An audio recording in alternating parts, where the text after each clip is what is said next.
ಒಬ್ಬ ಡೈರೆಕ್ಟರ್, ಇಬ್ಬರು ಪ್ರೊಡ್ಯೂಸರ್ಸ್ 2018ರಲ್ಲಿ ಶುರುವಾದ ಸಿನಿಮಾ 2026ಕ್ಕೆ 8 ವರ್ಷಗಳ ನಂತರ ಇಂದು ಥಿಯೇಟರ್ಸ್ನಲ್ಲಿ ರಿಲೀಸ್ ಆಗಿದೆ. ಬನ್ನಿ ಫಿಲಂ ಹೇಗಿದೆ ನೋಡ್ಕೊಂಡು ಬರೋಣ.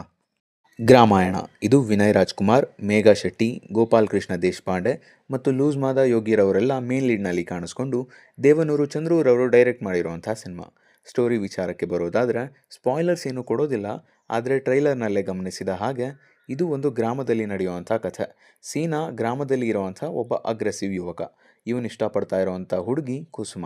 ಇವರಿಬ್ಬರ ಪ್ರೀತಿ ಹೇಗಿದೆ ಮತ್ತು ಈ ಸ್ಟೋರಿಗೆ ಲೂಸ್ ಮಾದ ಯೋಗಿ ಹಾಗೆ ಗೋಪಾಲ್ ಕೃಷ್ಣ ದೇಶಪಾಂಡೆ ಅವರೆಲ್ಲ ಹೇಗೆ ಕನೆಕ್ಟ್ ಆಗಿದ್ದಾರೆ ಅನ್ನೋದನ್ನು ಫಿಲಮ್ ನೋಡಿದ್ರೆ ತಿಳ್ಕೊತೀರಾ.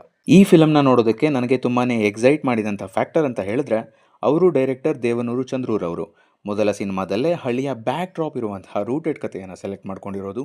ಎಷ್ಟೇ ಟೈಮ್ ಕನ್ಸ್ಯೂಮ್ ಆದರೂ ಕೂಡ ಆ ಕನ್ವಿಕ್ಷನನ್ನು ಬಿಡದೆ ಫಿಲಮ್ನ ಕಾರ್ಯರೂಪಕ್ಕೆ ತಂದಿರೋದು.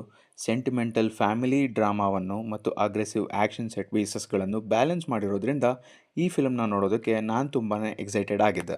ಈಗ ಸಿನಿಮಾದ ಟೆಕ್ನಿಕಲ್ ಆಸ್ಪೆಕ್ಟ್ಸ್ಗಳ ವಿಚಾರಕ್ಕೆ ಬರೋದಾದರೆ ಸಿನಿಮ್ಯಾಟೋಗ್ರಫರ್ ಸಂತೋಷ್ ರಾಯ್ ಪಥಾಜೇರ್ ಅವರ ವರ್ಕ್ ಇಂಪ್ರೆಸಿವ್ ಆಗಿದೆ.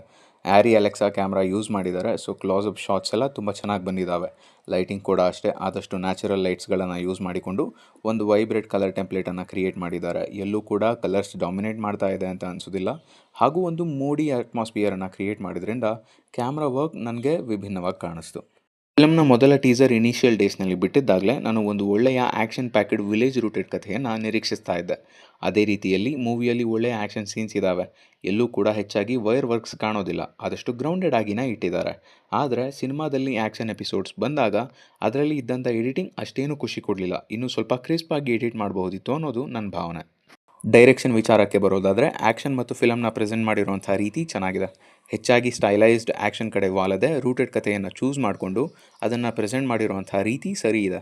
ಆದರೂ ಫಿಲಮ್ನಲ್ಲಿ ಇರುವಂಥ ಒಂದಿಷ್ಟು ಕಾಮಿಡಿ ಸೀಕ್ವೆನ್ಸಸ್ಗಳು ನನಗಷ್ಟು ವರ್ಕ್ ಆಗಲಿಲ್ಲ ಮತ್ತು ಫಸ್ಟ್ ಹಾಫ್ನಲ್ಲಿ ಸ್ಟೋರಿಯನ್ನು ಬಿಲ್ಡ್ ಮಾಡೋದಕ್ಕೆ ಸ್ವಲ್ಪ ಸಮಯವನ್ನು ತಗೊಂಡಿರೋದ್ರಿಂದ ಸ್ವಲ್ಪ ಹಿಟ್ ಆ್ಯಂಡ್ ಮಿಸ್ ಅನ್ನೋವಂಥ ಫೀಲ್ ಕೂಡ ಆಯಿತು.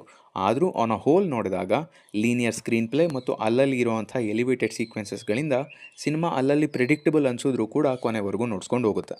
ಈಗ ಸಿನಿಮಾದಲ್ಲಿ ಇರುವಂಥ ಎಮೋಷ್ನಲ್ ಡೆಪ್ತ್ ಮತ್ತು ಕನೆಕ್ಷನ್ ವಿಚಾರಕ್ಕೆ ಬರೋದಾದರೆ ಹೀರೋ ಮತ್ತು ಹೀರೋಯಿನ್ ಮಧ್ಯೆ ಇರುವಂಥ ಲವ್ ಕೆಮಿಸ್ಟ್ರಿ ಚೆನ್ನಾಗಿದೆ ಮತ್ತು ಸೀನಾ ಮತ್ತು ಅವನ ತಂದೆ ತಾಯಿ ಜೊತೆ ಇಟ್ಟುಕೊಂಡಿರುವಂಥ ಒಡನಾಟ ಮತ್ತು ಅವರ ಮಧ್ಯೆ ಇದ್ದಂಥ ಕಾನ್ವರ್ಸೇಷನ್ಸ್ಗಳೆಲ್ಲ 80s ಮತ್ತು 90s ಕಾಲಘಟ್ಟದ ಸಿನಿಮಾಗಳ ರೀತಿ ಫೀಲ್ ಕೊಡ್ತು. ಪರ್ಫಾರ್ಮೆನ್ಸ್ ವಿಷಯಕ್ಕೆ ಬರೋದಾದರೆ ವಿನಯ್ ರಾಜ್ಕುಮಾರ್ ಅವರು ಬಿಗಿನಿಂಗಿಂದ ಎಂಡ್ವರೆಗೂ ಇಡೀ ಫಿಲಮ್ನ ಶೋಲ್ಡರ್ಸ್ ಮೇಲೆ ಕ್ಯಾರಿ ಮಾಡಿದ್ದಾರೆ. ಎಮೋಷನಲ್ ಸೀಕ್ವೆನ್ಸಸ್ಗಳಲ್ಲೂ ಕೂಡ ತುಂಬ ಒಳ್ಳೆಯ ಪರ್ಫಾರ್ಮೆನ್ಸನ್ನು ನೀಡಿದ್ದಾರೆ ಮತ್ತು ಯಾರು ಕೂಡ ಅಂದ್ಕೊಂಡಿರಲಿಲ್ಲ ಇವರು ಹೇಗೆ ಇಷ್ಟು ಅಗ್ರೆಸಿವ್ ರೋಲ್ನಲ್ಲಿ ಅಂತ ಹೇಳಿ. ಆದರೆ ತುಂಬ ಒಳ್ಳೆಯ ಪರ್ಫಾರ್ಮೆನ್ಸನ್ನೇ ನೀಡಿದ್ದಾರೆ. ಮೇಘಾ ಶೆಟ್ಟಿ ಅವರು ಕೂಡ ಅಷ್ಟೇ. ರೆಗ್ಯುಲರ್ ಫೀಮೇಲ್ ಲೀಡ್ಗಳಿಗಿಂತ ಹೆಚ್ಚು ಸ್ಕ್ರೀನ್ ಸ್ಪೇಸ್ ಇದೆ ಮತ್ತು ಇಂಪಾರ್ಟೆನ್ಸ್ ಕೂಡ ಅಲ್ಲೆಲ್ಲ ಇವರು ಒಳ್ಳೆಯ ಪಾಯಿಂಟ್ಸ್ಗಳನ್ನೇ ತೊಗೊಂಡಿದ್ದಾರೆ. ಇನ್ನು ಫಿಲಮ್ನಲ್ಲಿ ಇದ್ದಂಥ ಬಾಕಿ ಎಲ್ಲ ಆರ್ಟಿಸ್ಟ್ಗಳ ಪರ್ಫಾರ್ಮೆನ್ಸ್ ಕೂಡ ಚೆನ್ನಾಗಿತ್ತು. ಹಾಗೂ ಕೊನೆಯ ಬಾರಿ ವರಲಕ್ಷ್ಮಿ ಮ್ಯಾಮ್ನ ಬಿಗ್ ಸ್ಕ್ರೀನ್ನಲ್ಲಿ ನೋಡಿ ಎಮೋಷ್ನಲ್ ಕೂಡ ಆಯಿತು. ಸೊ ಈಗ ನೀವು ನನ್ನ ಈ ಫಿಲಮ್ನ ನೋಡಬೇಕಾ ಬೇಡವಾ ಅಂತ ಕೇಳಿದ್ರೆ ಒಂದು ಒಳ್ಳೆಯ ಹಳ್ಳಿಯ ಬ್ಯಾಕ್ ಡ್ರಾಪ್ ಇದೆ, ಒಳ್ಳೆಯ ಪರ್ಫಾರ್ಮೆನ್ಸಸ್ಗಳಿದ್ದಾವೆ. ಡೆಬ್ಯೂಟೆಂಟ್ ಆಗಿ ಡೈರೆಕ್ಟರ್ ಅವರ ಕೆಲಸ ಇಂಪ್ರೆಸಿವ್ ಆಗಿದೆ. ಫಸ್ಟ್ ಹಾಫ್ ಸ್ಟೋರಿನ ಬಿಲ್ಡ್ ಮಾಡೋದಕ್ಕೆ ಸ್ವಲ್ಪ ಸಮಯ ತಗೊಂಡ್ರೂ ಕೂಡ ಸೆಕೆಂಡ್ ಹಾಫ್ ಅದನ್ನು ಅಪ್ಲಿಫ್ಟ್ ಮಾಡಿದೆ.